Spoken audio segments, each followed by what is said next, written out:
Herzlich willkommen heute zu Sommelier au Zunfthaus, eine echte Zürcher Tradition. Es gibt diverse Zunfthäuser in der Innenstadt, doch kaum eins ist so schön wie das Zunfthaus zur Waag, direkt gegenüber von Frau Münster, gerade wenn die Sonne durch die historischen Fenster scheint.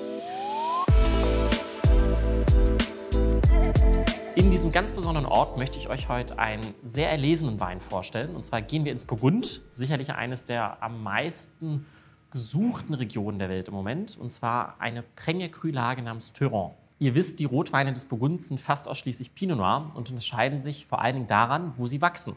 Es gibt die Regional-Bourgogne-Weine, es gibt die Village, die zum Beispiel Beaune heißen, dann gibt es vereinzelt die Grand Crus, wie zum Beispiel Corton, aber dazwischen gibt es diese fast schon Filetstücke, die Premier Crus.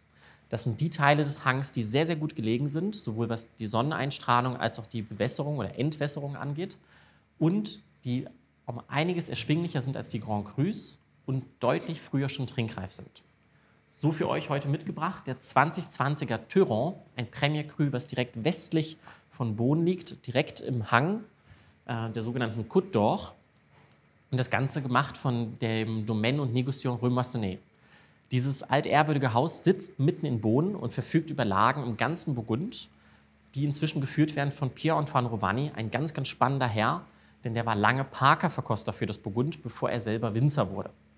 Was haben wir da im Glas? Einen für mich sehr typischen Beaune Premier Cru, das heißt viel, viel Rotfrucht, so richtig viel Weichselkirsche, sehr kräftige Himbeere, aber auch so was ganz leicht weiß-pfeffriges, jedoch nicht ganz so opulent würzig wie zum Beispiel ein Pommard, eher wirklich von der Frucht getragen. Am Gaumen